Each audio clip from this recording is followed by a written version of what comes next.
வணக்கம். அந்தமானில் மின்சார தடை அடிக்கடி நிகழ்கிறது.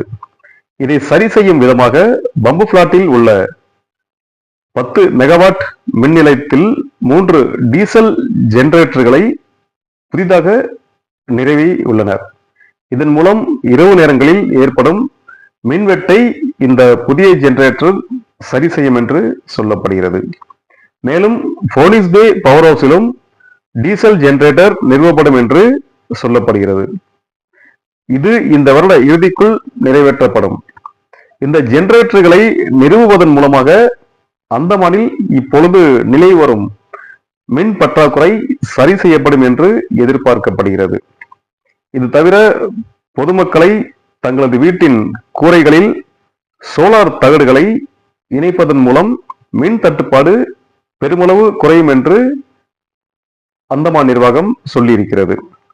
அப்படி சோலார் பேனர்களை பயன்படுத்துவதன் மூலம் தீவின் பொல்யூஷன் கண்ட்ரோல் ஆகும் என்று கருதப்படுகிறது.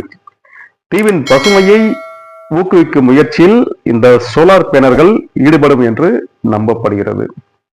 இது போன்ற செய்திகளை நீங்கள் தினந்தோறும் பார்க்கலாம். நமது சேனல்களை சப்ஸ்கிரைப் செய்யாதவர்கள் இந்த சேனலை, அந்தமான் நியூஸ் தமிழ் சேனலை சப்ஸ்கிரைப் செய்து கொள்ளவும். நன்றி, வணக்கம்.